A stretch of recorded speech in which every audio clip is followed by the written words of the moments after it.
Good afternoon, guys. It is November 29th, so it's almost December and what most people would consider winter. And I am all out of video ideas, so I'm just going to go up the Hughes Canyon Trail again and see what else I can find. This is where I normally go searching for Myrtle Spurge to pull. And it's a place I made a few other videos, so let's just see what we can see today, if anything. I mean, you can certainly see there's some Berberis repens, because it's an evergreen shrub, a creeping evergreen shrub, and I think a great potential candidate for like ground cover, native ground cover. Like instead of planting ivy, I intend to just grow over like the ground. You should grow this stuff instead.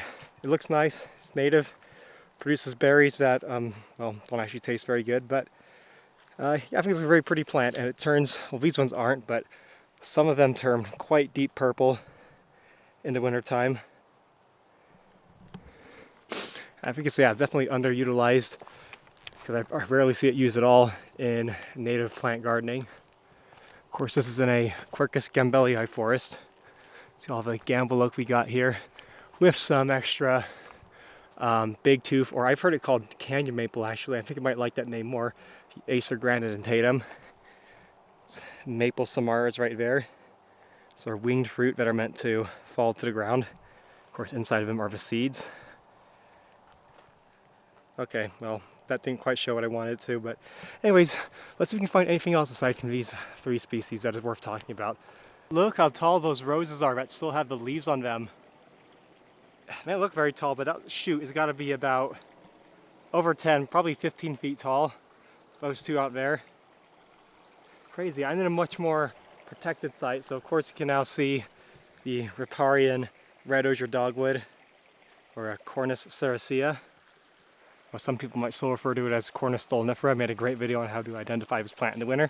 But really, it just boils down to recognizing the stunning red branches against the snow, or just against the more gray branches of other plants in the wintertime. Look at that, there's like some cankers on these. It's gotta be Prunus virginiana, I think. Or maybe it's a birch species actually, my bad. I don't know for sure.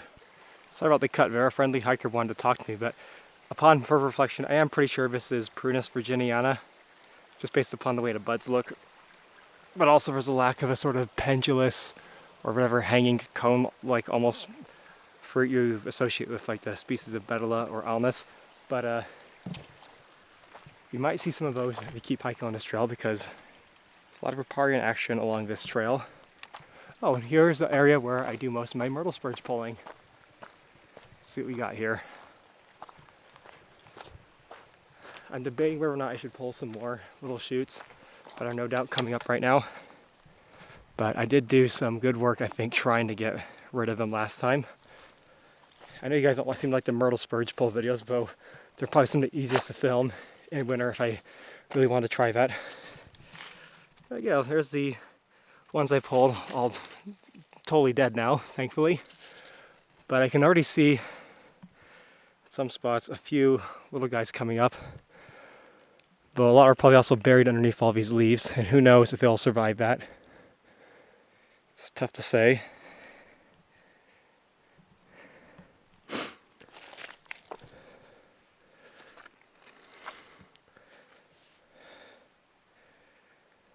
Some more dead stems from harvest pass. Should pull these little guys at least. I'll take a little deviation for a second. A little detour, I mean to say. I've been pulling Myrtle Spurge for about 10 minutes. I was about to just leave, but clearly I got some work in my hand. A lot is regrown that I didn't even notice since last time, or maybe it's been since last time that more seedlings have come up. I really should have pulled all this stuff, all the big guys, back when it was still blooming in like May, or maybe even June would have still been fine, but just set so much seed everywhere, and it really just basically got me back to where I started. I mean, it's not big yet, but still, this has to be dealt with, or it'll just regrow and smother any new vegetation, like this new Berberis repens that could be growing here. So give me a little bit. I want to go to the top of this trail today, but I promise I'm not going to let this video turn into another pulling Myrtle Spurge one. That's just some of my handiwork right there. But I'm really leaving a lot on the table just because I got to move on. Maybe by next spring a lot will have died and it won't be so big of a problem, but You know, it'll probably be easier too, with them growing larger and being easier to see, and I don't think they're going to flower and bloom and set seed in their first full year, but they definitely will by their second one, so just based on my observations of how this plant grows. So I gotta be back here, but really, it's a big problem that on these rocks up there's a lot of Myrtle Spurge. You can't even see. You can see a few patches perhaps, but as long as those exist, it's gonna keep raining seeds down here, even if I get everything on the little talus slope. So, I mean, I don't think I could climb and get all of them, unfortunately. I'd like to imagine I could, though. Alright, let's head on. I had to boost the ISO up to 4,000 for this one. These are the berries of western poison ivy, Toxicodendron rydbergii, and they absolutely contain the same allergenic oil that the leaves and stems do as well. Speaking of which, I'm probably going to get poison ivy from having worked in some of those, a big patch of poison ivy that roots some Myrtle Spurge, but that's really aside the point. You can tell they produce that ruchiol because those berries have lots of dark, shiny black spots on them. That's basically where the oil has bled through, and they sort of just, yeah, it just reacts with the air and hardens. It's used in Japan to make lacquer traditionally, like a really resilient lacquer that is almost unmatched by even like synthetic materials. Really interesting plant. I actually really love poison ivy, even though it's terrible and causes terrible things to happen to you. Sorry to cut that clip really, but in addition to some of our gigantic rose shoots, like this one here, you can tell we're now in a forest of Abies concolor as we get a little bit higher up, and just generally gets a cooler microsite, the white fir as it's commonly called. Obviously a very important plant in the lower montane zone of the Wasatch. That's really not the elevation we're at. We're definitely considerably lower than where you typically find these plants, so we're obviously using this narrow and sort of typically, you know, shaded canyon as a sort of microsite where they can thrive at lower elevations. I mean, it's not an intentional thing, but they just happen to have some of their seeds land here somewhere well in the past, or their ancestors did, and they survived because it's a cooler microsite. Speaking of cooler microsites, my hands are getting really cold right now. Actually, I brought some gloves. Some channel updates.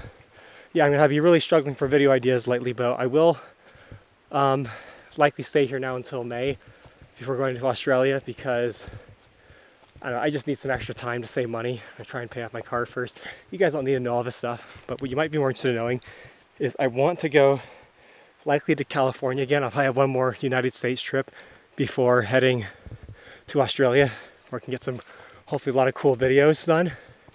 And I would like to do California because I think there might be a super bloom in the Death Valley and General Mojave area, and I'd love to capture that.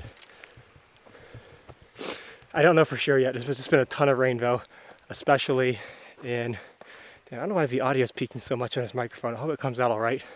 But there's been a ton of rain in Death Valley and the General Mojave Desert in Southern California lately, so there's potentially conditions shaping up for a super bloom.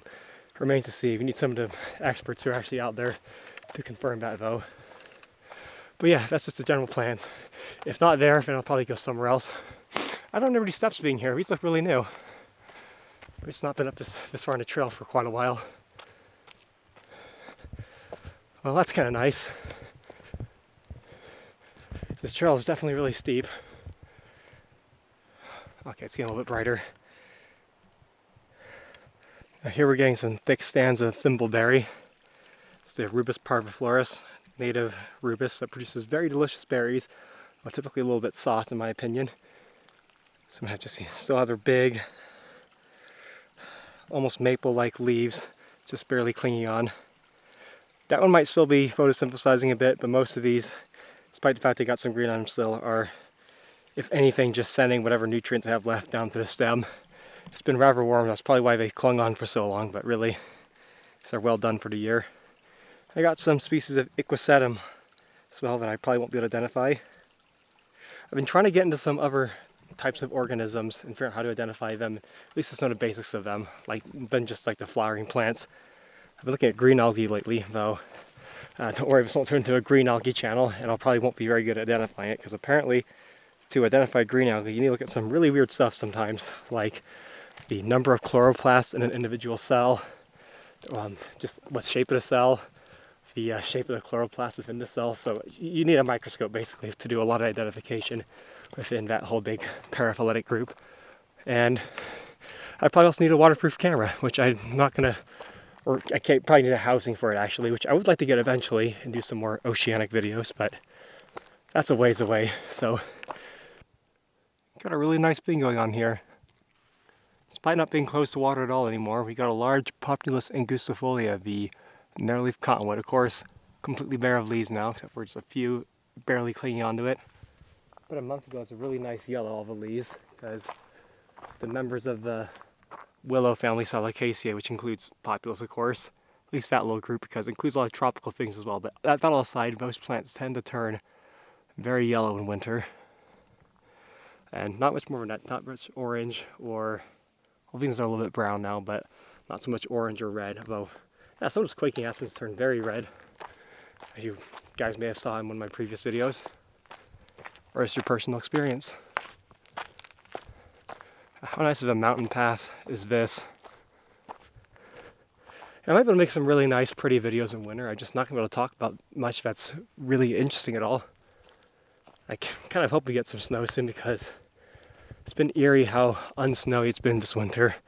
That was after we had a very snow-free winter last year, at least in the valley. I think we already got enough in the mountains, but there's not a single heavy snow, like more than 5 inches, for Salt Lake City that entire 2024-2025 winter, which was just, after living here for almost 20 years, I haven't seen it happen once. Two more plants of typically higher elevation I'm starting to see now. This is Physocarpus malvaceus, or maybe this is, I mean not malvaceus, but I'm pretty sure it is. Either way, it's definitely a species of Physocarpus, which is a commonly known as ninebark, due to its peely bark. It's basically like it has 9 layers. It's kind of a dopey name, I feel like, but it's a cool plant and one of the most common shrubs you see in the Wasatch and understory areas like this, especially in deeper forests at higher elevations. But again, this humid, cooler microsite is helping plants like this thrive below 6,000 feet in elevation. I'm pretty sure I'm still 6,000 feet, or below 6,000 feet. And there's this guy, another evergreen. It's a member of the family Celestraceae, and as far as I'm aware, the only native Celestraceae in Utah. This is Pactosema myrsinites.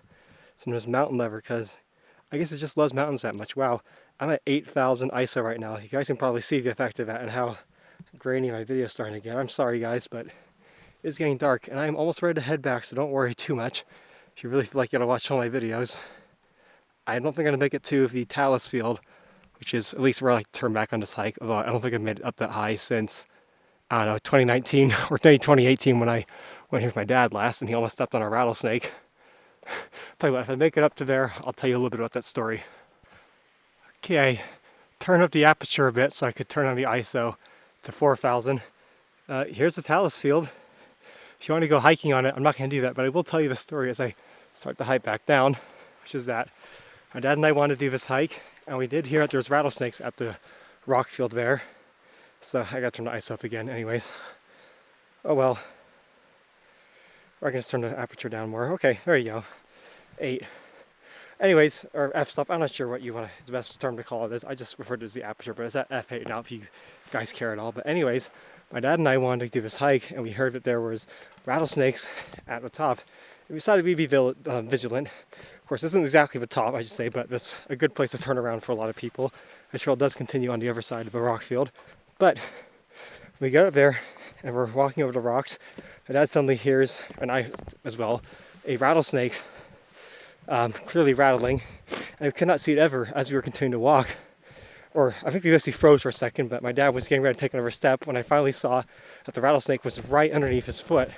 Like his head was, I'm not even kidding, about 2, maybe just 1 inches away from where my dad was about to step down. So he was really close to getting some rattlesnake fangs right through his shoe.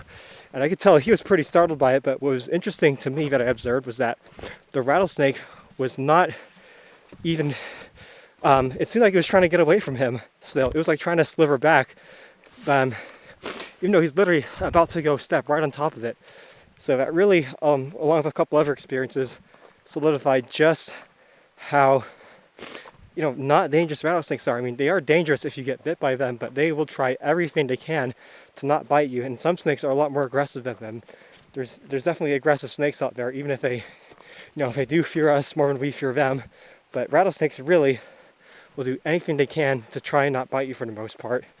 And they're very easy to get away. And there's basically no reason to ever kill a rattlesnake if it's just like blocking your path, because you can always get them to move, and they're not going to strike you. They're going to try and get away from you if you can. So just be kind if you see rattlesnakes, and don't kill them, because there's really no need. That's all I have to say about that.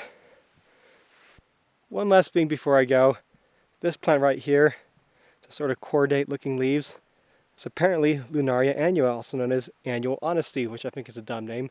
But what I learned is that I normally call this plant the silver dollar bush, which is also pretty dumb because it's not really a bush. But I do like the fact that it's seed pods, its silix looks sort of, maybe silicles, I don't know, looks sort of like silver dollars. Not really like silver dollars, but they're really weird, circular, and very flattened, which is interesting for the Brassicaceae. They normally look more like, almost like Fabaceae kind of fruits, like little seed pods, even though they aren't quite the same because I have a septum in the middle that divides the two halves, the two locules.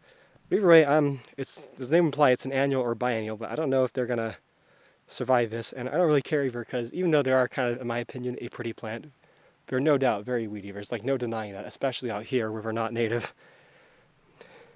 Like even in your yard, they're kind of a weedy plant. But as I was saying, I don't think they're going to survive the winter. And if they don't, then good riddance, I guess. But most likely I think they will, because they've probably been through this before.